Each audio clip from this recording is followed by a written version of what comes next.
Alright, so I'm starting in the middle of my mat. I'm facing the side. And just taking a moment before we go anywhere else to really check in with the relationship between breath and posture. So I'm just going to float the eyes closed because we don't need them for checking in with breath and posture.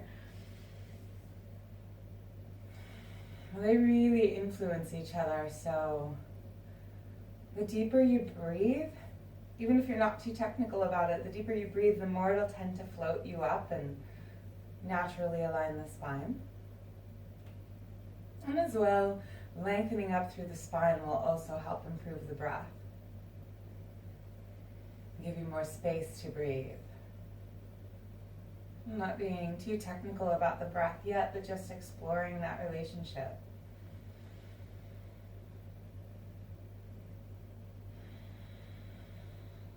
And just starting to feel into all the areas in the core that, that I could breathe into. So I'm inhaling into the back, into the sides, into the front. Expanding both deep down into my belly and up into my chest.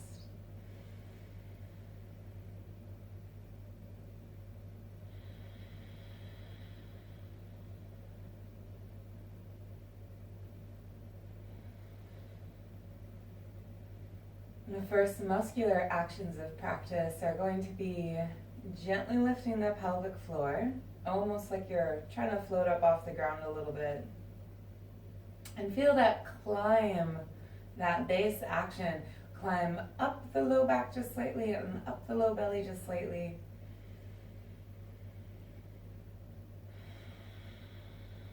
And we're just going to slightly limit the breath, not by much, but we're starting to tone the lower part of the core.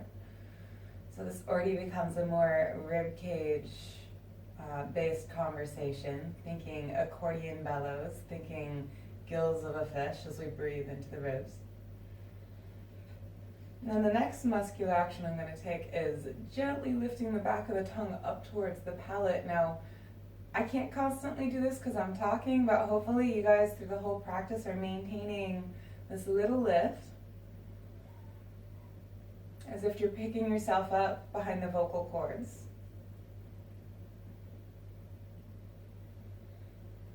If you really do this action, go ahead and open the eyes at this point. If you're doing that action, it should draw you up without lifting your eyes. So you know if you do this that you're actually dropping the tongue. So I'm going to level and draw right up behind, like I'm picking myself up behind the vocal cords. And this will give you the effect of lengthening the neck. And then while I'm here, thumbs down, I'm going to use my thumbs to massage around the ear, neck, skull, jaw intersection. Really interesting intersection from a fascia perspective. So my thumbs are pointing down and just becoming aware of the back of the neck, back of the skull, and that little intersection. And then it's like I'm manually trying to pick myself up along with that action up through the back of the throat. And if you do this correctly, it'll make a little ha sound.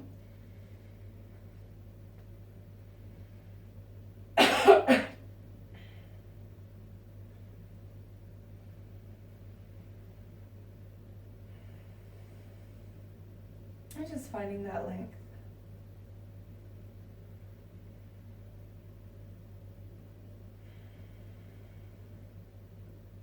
And then keeping that length, I'm going to take the arms out to the side and high five the hands apart. So notice how the fingers are up, the fingers are spread apart.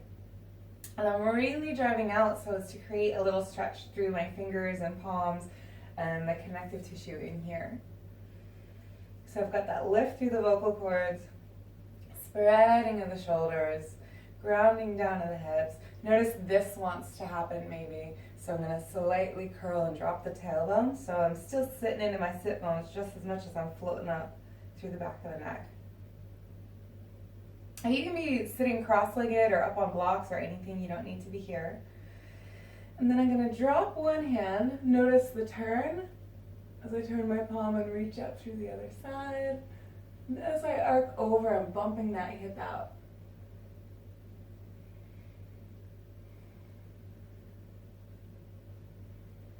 We'll gently switch, so I'm going to lean, land that hand on my way up. I'm rotating and turning the palm.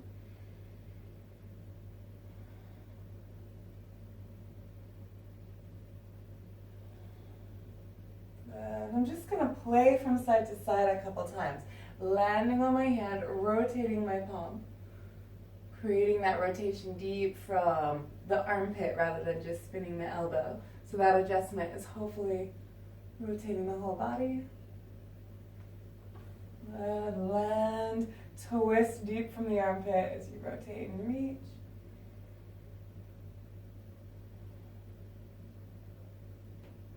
Good, one more, come back to the first side.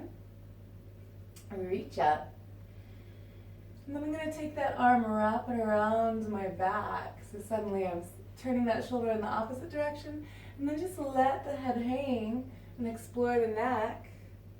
Both looking up and looking down. I still have the tongue lifting to the palate.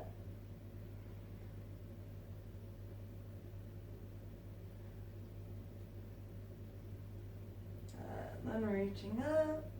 And almost like I'm picking myself up, I'm grabbing a rope. That arm is going to reach as I lift to the other side and land. Turn and rotate. Establish this little crescent, this little lateral movement. And then I'm going to take that flying arm, wrap it around the back. Well, explore the neck. Still thinking about deep behind the vocal cords, back of the throat, tongue lifting up to the palate.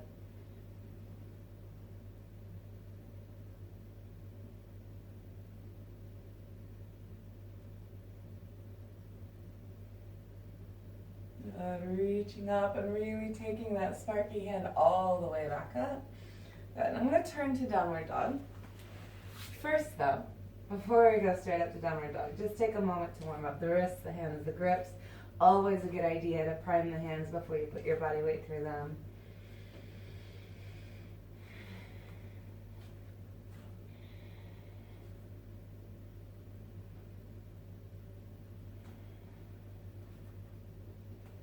I'm taking my hands slightly forward. I'm going to lift back to dog and let this be a wiggly dog. So I'm going to drop one heel and then the other. Nod the head yes, shake the head no. Rock right hip, left hip. Play with the breath a little more as we hang out here upside down.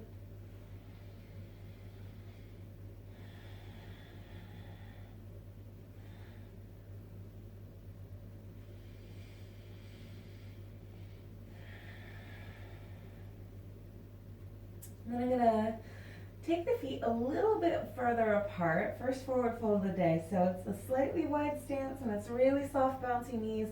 You're just going to animal walk your hands back, back, back till you find yourself in an easy forward fold. Just loop the shoulders, shake off the head. Should be loads of room to play and cat style the spine and shift the legs. Just saying hi to your connective tissue. Spider the fingers over to the left. Spider the fingers over to the right. And then slowly push the floor, peel and roll. Taking the arms up overhead. And the hands come back to center. And take a moment, play with the feet, just like you took a moment with the hands.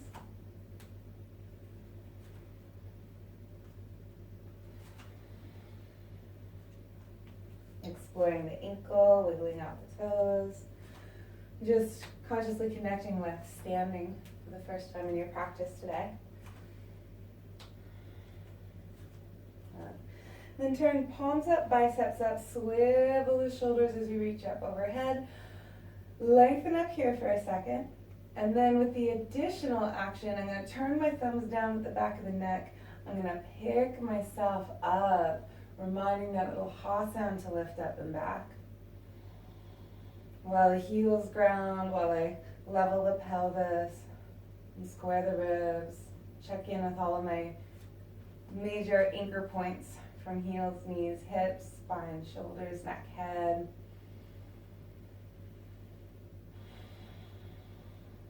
Good. And slightly collect the elbows forward without letting that shove you down. Yes, I'm really drawing myself up. I'm lifting. Elbows come forward. Elbows lift. So this requires a little more effort in the shoulders. And then the arms straighten up. And then from here, we'll sink into our lightning pose. And I'm really looking for a balance of effort between the front and the back.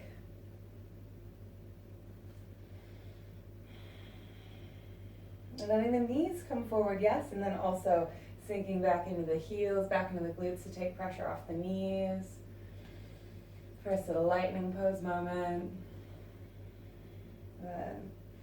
One more breath here. Gently light up everything from head to toe. And then exhale, melting down hands to the floor. I'm just going to animal walk the hands out. And wiggle out, downward dog once more.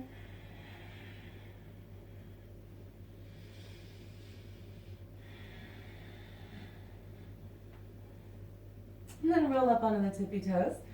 Surf into your first plank of practice. Head reaching forward, shoulders spreading wide, gripping the floor.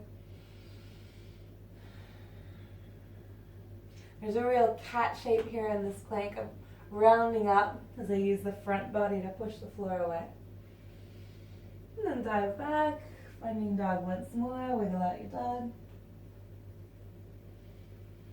So this time, roll up to the tippy toes, curl forward. Do a little bit of a press up, focusing on keeping the elbows in. So if you go to drop the knees, drop the knees.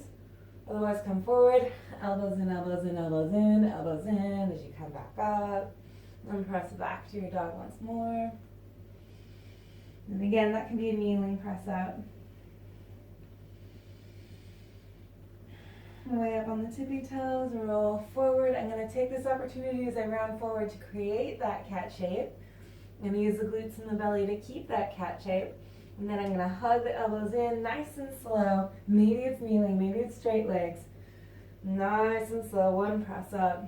Dive back to your dog.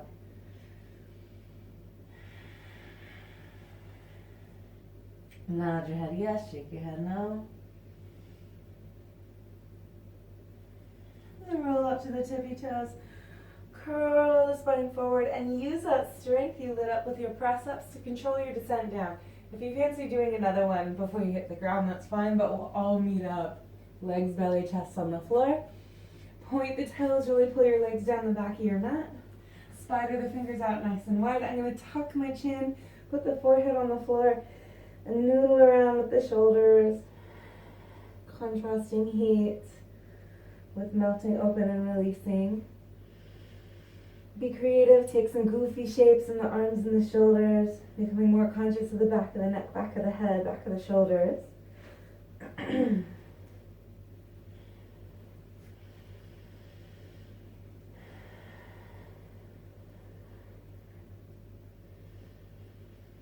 loop the shoulders together down the back, gently peel up through that little ha sound. So notice if I'm lifting with the back of the throat, again, it's not this. Don't let your tongue be pulled away from your palate. So I'm going to start low and then lifting through that little ha sound. This actually activates way more postural muscles up your back. And then melt down. Roll the shoulders. Feel that different conversation as you lengthen up through the neck. And melt down. And one more. Melt down. Now taking the hands back into proper chaturanga alignment. I'm going to roll the shoulders, lift through the back of the throat, climbing the upward dog. And once you find your full upward dog, then maybe looking up as a bonus.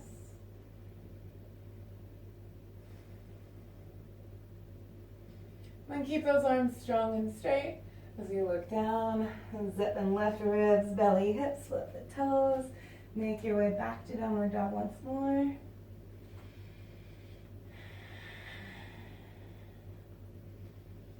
shake off the head.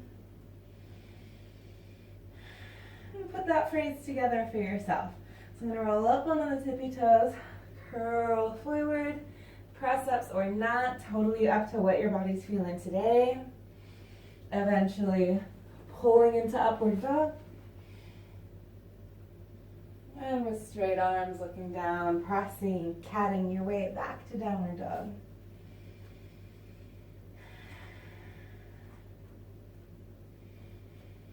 Taking the right leg up into the air, I'm going to keep that leg strong and static. I'm going to have a look at my left foot on the floor, and I'm going to lift and drop it a couple times like a little piston. So I'm heating up the back of the standing leg. And then, it only takes a few reps to kind of wake it up. And I'm going to let it melt. So I'm looking at that heel drip down into the floor. The flying leg is still very much active and up at attention, pulling you back. And drop that foot down, wiggle it out. Take the left leg up. Really spark, spark, spark that flying leg. It's like constantly pulling you back as you piston the right heel on the floor.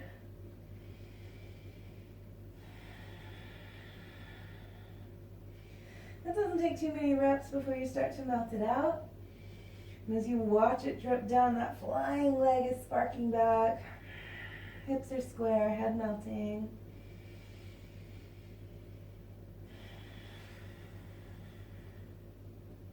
And both feet come to the floor. Take the right leg back up into the air. Way up on the tippy toes. Zip your knee into the chest. Cat your way forward. Try to step all the way up. If you got to grab your foot to bring it forward, grab your foot to bring it forward. My back heel is going to turn. I'm just going to pivot. Notice how the feet turn with me. No straight lines. Even if you're very flexible, take this opportunity to kind of bend one knee and then the other. Shift and ooze and melt.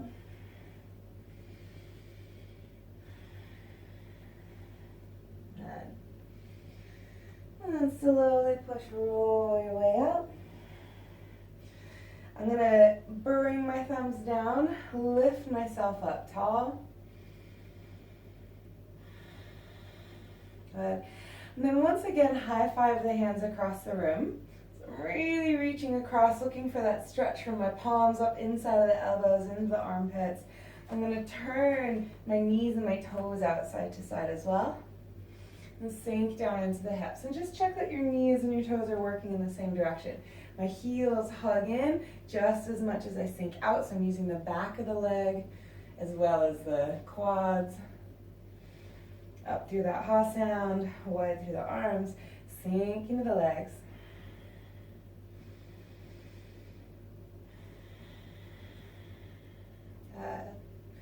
Heat it up. And then come up for a second, just wiggle it out, and I want to maybe point out the obvious, but the feet turn you in a certain direction. So if my toes start to swing in this direction, it turns my pelvis. If my toes swing in the other direction, it turns my pelvis in the other direction.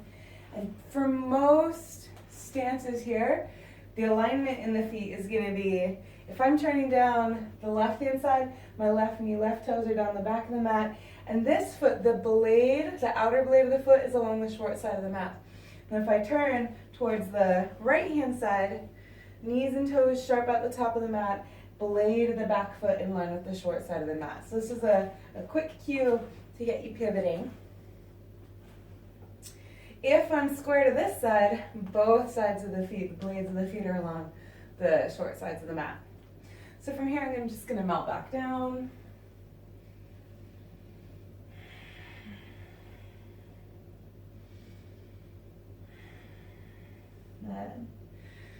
And then we'll walk back the way you came, so your toes turn. Notice the back heel is in the air right now. I'm going to push the floor, kick to the sky, pedal off the legs. And then take the left leg up, way up on the tippy toes, zip and curl, step into the hands. And we'll walk around to your right hand side, explore a little bit, shift one leg and then the other. You can start making sharper lines when you want to, or sometimes spidering the hands to the right or the left, or cat's tailing the spine might be nice. Push the floor, slowly roll it up.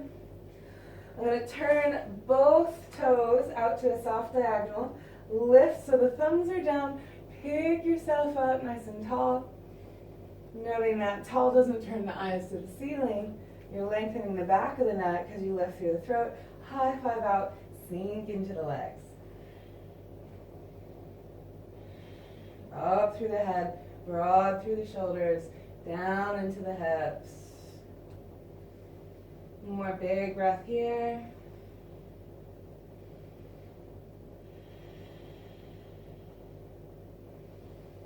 Lift, turn your toes forward, melt back down. Each time you fold, hopefully feeling a little more release through each fiber. Good. And my feet are turning with me. Lift your back heel when you're in your low lunge. Push the floor. Kick up to the sky. Come back to downward dog and either chilling and taking rest, but I'd say if you can, keep the heat, roll forward. Maybe there's a little press up in it for you. Maybe you're melting to the floor. Upward dog back to downward dog. And we'll meet up. Wiggling out of dog for a few breaths. And so from this dog, looking forward, strong hands as you tiptoe, or maybe you like to hop if you're a hopper, up towards the top of the mat. Checking with the feet, maybe close together, maybe hip width, as you pour and melt. Deciding whether you roll and evolve or whether you come up with a flat back. Both are safe and supported as long as you've got that energy up through the legs. And exhale, hands come back to center. Good, so from here, we're gonna stand just at the middle of the mat, heel toe the feet out, turn the knees and the toes out, pick yourself up through the head, getting that nice openness across the shoulders, the neck, the head, picking yourself up behind the back of the throat, high five the hands across the room, sink into the legs, digging the heels, drawing yourself up, high five across. And just play and shift. So I'm loading one foot and then the other.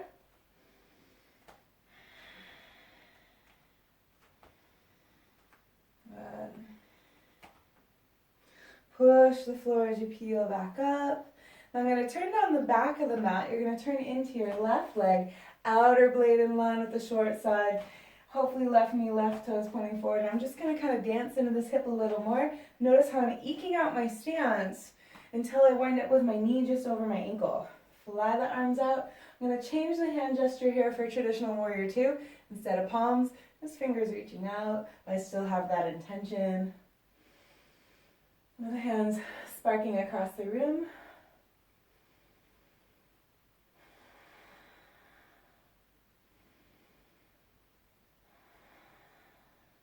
Good. And then I'm going to take the arms up, turn my feet in the opposite direction, fly out, and just massage into this hip a little bit. Your stance is probably as wide as it's going to be. We're just massaging into that hip. Flying into warrior two on this side. Reach back as much as you charge forward.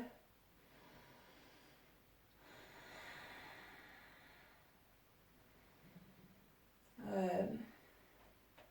Turn the palms up as you reach up. Switch your footwork. Set the knee over the ankle. A moment expanding into your warrior two. Then I'm going to bend my front elbow, bend the left elbow, take this arm, peel it up, rotate open. The more I rotate deep from the armpit, the more room I'm going to have to reach overhead, sink into the hips just as much as your head is reaching up. So notice this arm is back by my ear. My palm pivots to face the floor as much as possible.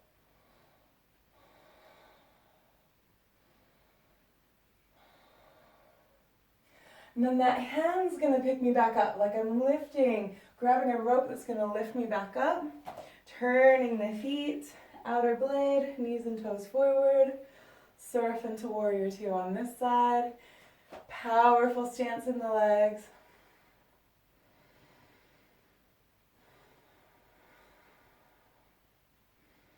I'm going to bend the elbow, lean forward. This arm is going to pivot as much as it can, deep from the shoulder.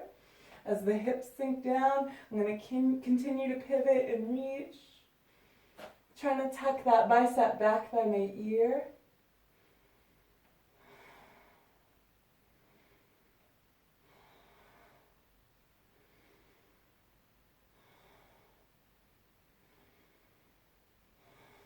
Good. Reaching back up, imagine you're grabbing a rope that's lifting you, lifting you, lifting you. Frame the arms back out, turn the feet, loading into the left leg. So we're staying in these warrior stances for a while. It'll pay off with some nice melting in a minute. So turn down the back of your mat to warrior two. And notice the pivot in the front arm. Left arm, palms face up. Wrapping and reversing your warrior. I like to tuck my hand. Notice how my fingers are peeking out. They're reminding that left hip to sink down. Rotating that shoulder as I reach up and back.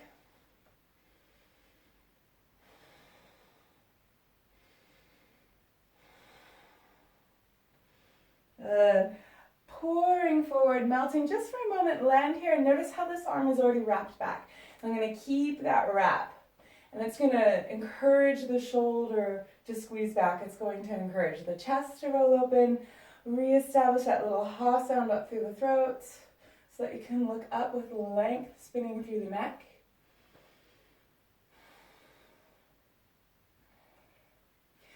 Now, the question here, as you head towards the bind, the question here is, how well can you keep a view of the ceiling? So see, if you want to head towards the bind, my fingers are going to drop inside my ankle, and I need to keep a good view of the ceiling. If this happens, I'm not going to worry about the bind today. So I'm going to keep getting a good view of the ceiling, and then my elbow is going to try to tuck in under that knee. I'm going to release so I'm no longer pinching my right fingers in my hip. That backhand is free just outside my hip.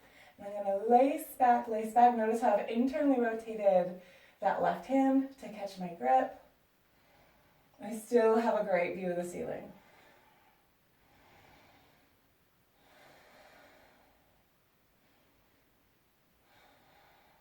Good.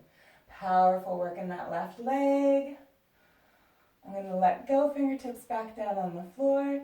I'm going to release this arm back up to the ceiling. And it's holding on to a rope. That's lifting me up. Activate your torso. Push the floor. Come on up. We'll do the second side and then we'll get to chill out. So turning the right knee, right toes forward. Sharpen your warrior two. Big inhale. Get as nice and open through this T alignment as you can.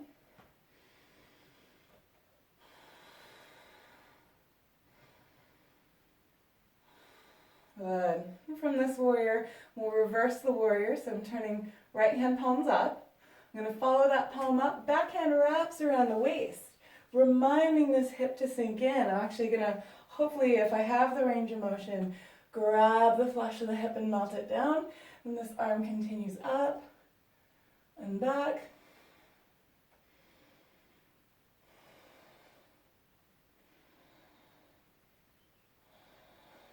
Reconnecting with the breath. Welcoming the heat here. And follow your next exhale as you melt down, resting. So I'm just plugging in. I'm not letting my head chill out. So you're pressing, the head is moving up even as the hips move down. I'm using the wrap. I'm still spidering my hand in for a moment to encourage that twist.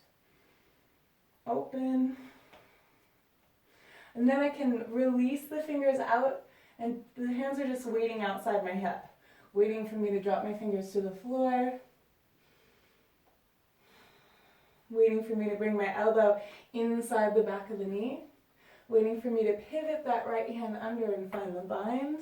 Really keep that upward reach. Good view of the ceiling.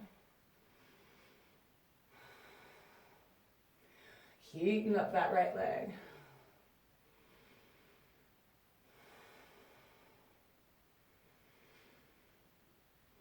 When you're ready, fingers inside your heel, Take your left arm up like you're grabbing a rope that's going to lift you. It lifts you back up. Good. Outer blades of both feet in line with the sides of the mat. Mouth on down. Wiggling the shoulders. Nod your head yes and shake it no.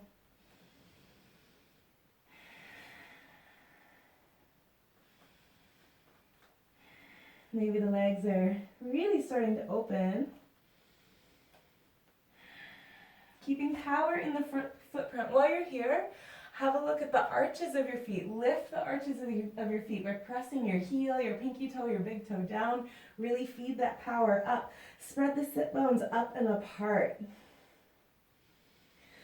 Grab the back of your head. Use your thumbs to gently massage the space at the back of the neck. Like you're trying to pull yourself taller. You're gently guiding the head down towards the floor. Some of you might have a headstand practice here.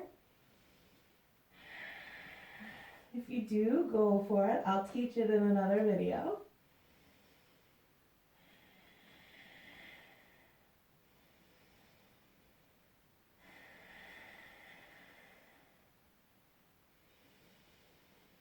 And slowly peel up. Good. So I'm going to walk the hands onto the floor. I'm going to take the left hand under heart center, and I'm really going to work to keep those legs where they are. Don't let one knee bend and then one knee straighten. So if both knees are bent, that's grand, but if you've got one leg straight and one leg bent, that's kind of a warning sign. So I'm going to keep the legs symmetrical. My left hand is under my heart, and my right arm is going to pull and rotate and reach. Drawing up through the back of the throat, recovering length here as you twist open.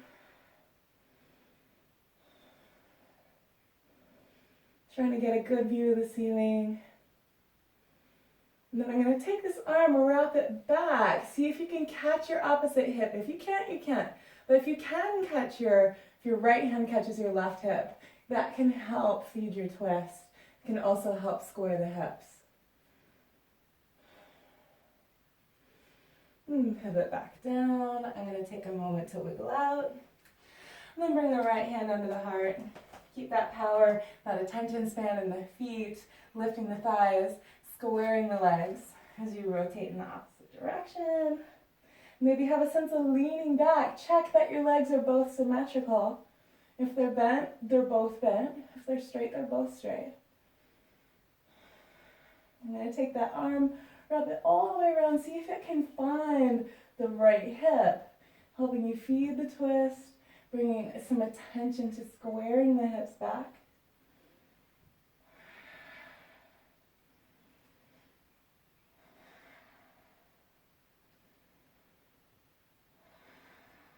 Good.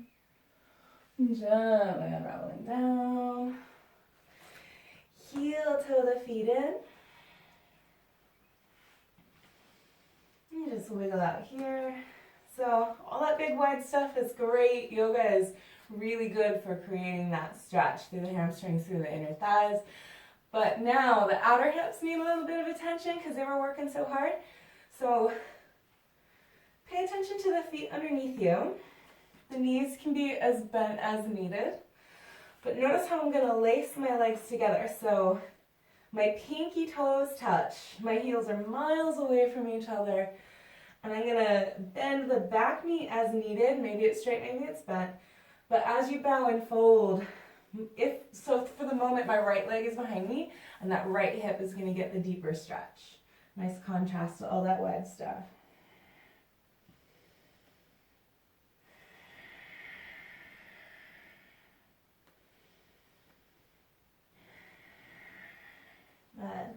Then I'm going to lace my feet the other way around, bring the pinkies together, the heels are away from each other.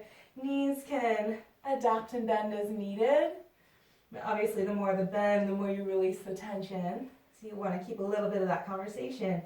But if my left leg is behind me, I'm stretching into that left hip as I bow and fold.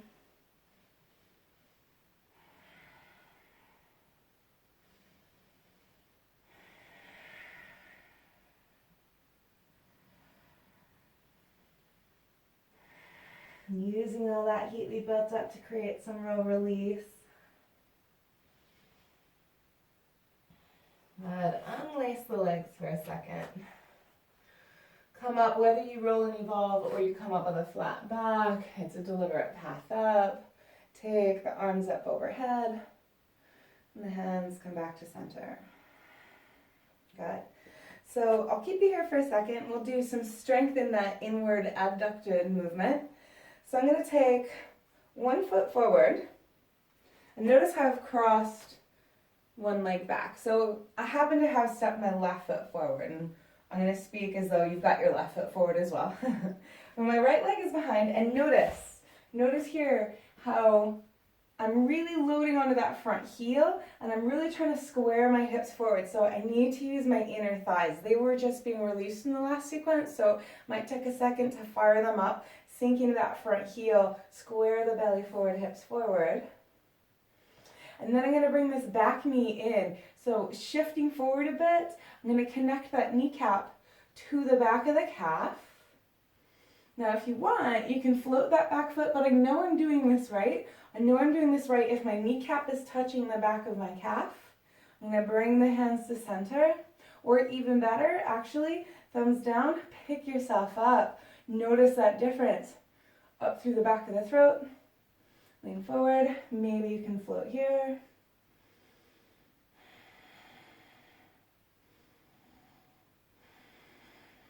Good. We'll come back. And we'll switch. So I'm going to step into the right foot. I'm going to cross the left leg behind. It's not so much about how far, whatever your natural stance is. Eventually, it's going to be whatever allows you to slide forward and put your kneecap on your standing calf. Yeah, so they're very much locked into each other. I'm squaring the hips forward, I'm loading into that right heel, and I'm really winding the thighs in, and that's going to help you square. And then maybe that back foot comes up as you pick yourself up nice and tall.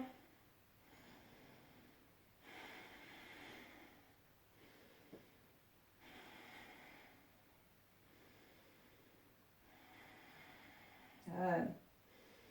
And bring it back. Good. So we'll say that's level 1 of that stance. And we'll play with level 2 if you want, or you can repeat level 1. So I'm going to come back to the first leg. I'm going to step on my left foot, bring the right leg in behind. I'm going to pick myself up right from the beginning. I'm going to slide that back knee in until the kneecap actually lands on the calf. Square the hips. And now, watch as I travel. I'm going to slide my knee down, slide my knee up. I know I'm kind of wearing baggy pants, but you know you're doing this right if your kneecap is staying in contact with your calf. And keeping both feet on the floor is totally fine. I'm on a squishy surface, so we'll see how it goes. If I lean forward and float that back foot and continue to keep that kneecap in contact. So this is really tough.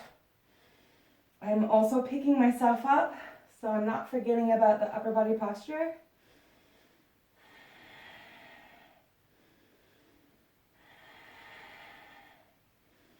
I'm not counting reps, I'm just going to stay until I feel that I'm losing quality,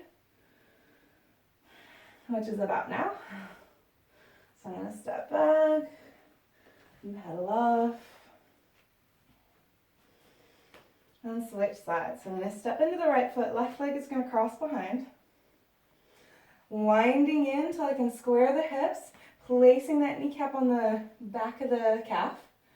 Thumbs down, picking yourself up, just sliding that knee. You know you're doing it right if the hips are square and that kneecap is staying in contact with your calf. And that right heel is nice and grounded.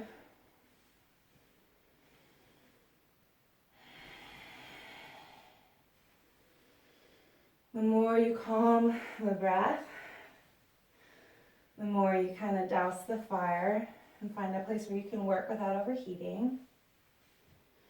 Maybe staying here, maybe you're going to load forward and float that foot as you continue to slide the knee.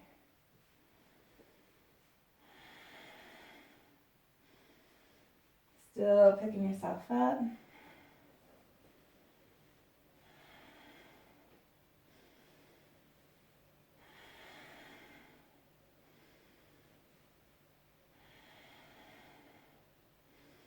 Stay until you feel that you lose quality. I'd rather see just a few really good reps than a whole lot of kind of poorly executed ones. And eventually come back, wiggle it out. Here we are. Head towards the top of your mat if you're not there already. Take the arms all the way up. Find your way to forward fold. Inhale, long spine. Exhale, lean into the hands. Step or hop your way through plank, upward dog, downward dog. Taking your flow as it suits your body.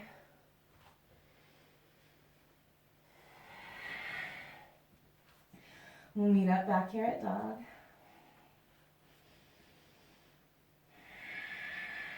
Really pulling the hips up and back, sending the sit bones apart.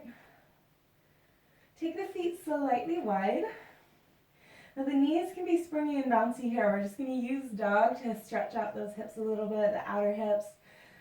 I'm going to just tick-tock heels to the right and heels to the left. And as I do, I'm making sure it stays dog shape, because if you come forward, it'll turn into twisted planks. There's nothing wrong with that, but it's not what we're trying to do. And notice how the knees can kind of release to keep the backwards, pressing back action.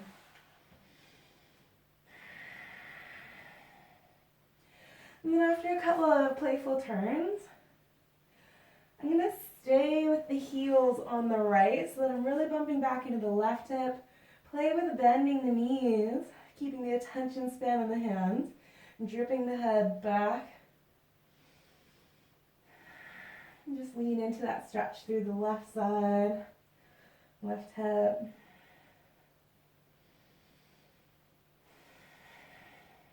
And then take the heels up.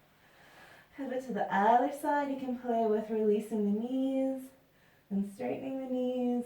Really keeping that dog shape in tension. Don't let it slouch forward into a plank as you bump out the outer hip.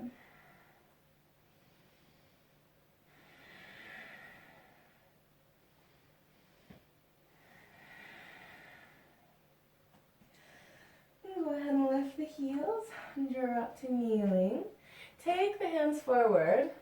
And with puppy, make sure that it's not just a dead bent elbow face plant. So this is not so helpful. I'm going to lift my elbows and keep intention in the hands. Maybe the forehead's on the floor. I'm going to keep the hands driving forward. If you want more, look forward so that your chin and your heart start to drop down. And at this point, maybe your elbows come down to the floor, but I still have intention driving out. So it's not just kind of collapsing to the floor.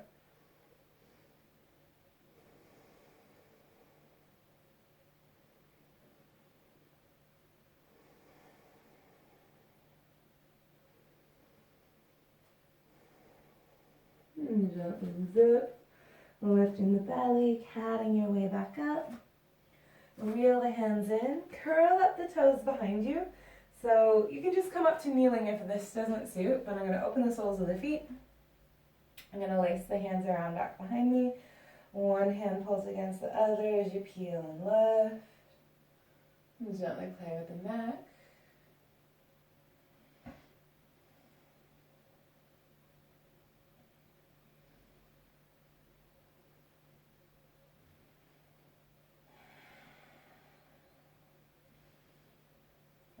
Taking the grips back, rolling the chest open. We did a lot of overhead work with the arms. And other than the binds, the arms were mostly out here or up here. So taking this time back here, start to counter it. And if you want to keep practicing, please do. I'm going to suggest, since we did a lot of folding in the hips, not that much extension up, that before you take stillness, so now's the time to pause the video and keep playing if you feel inspired to play it. I hope you do.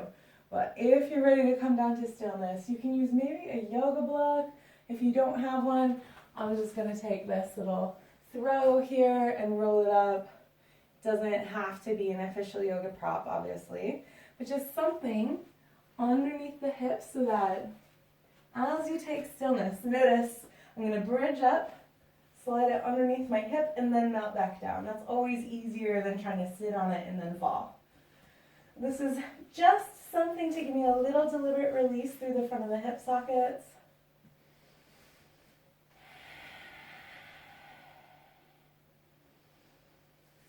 As you roll open, turn the palms up, spread the collarbones.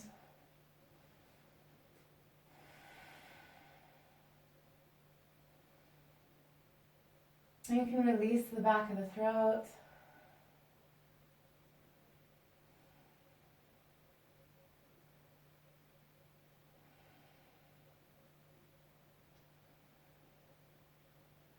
Consciously creating a little space in the front of the hips. Feel the hips melt away from each other.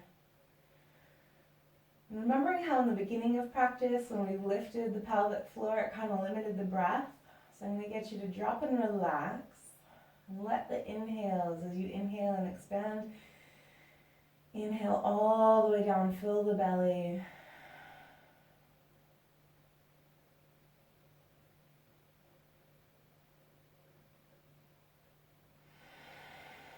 Really dousing the fire.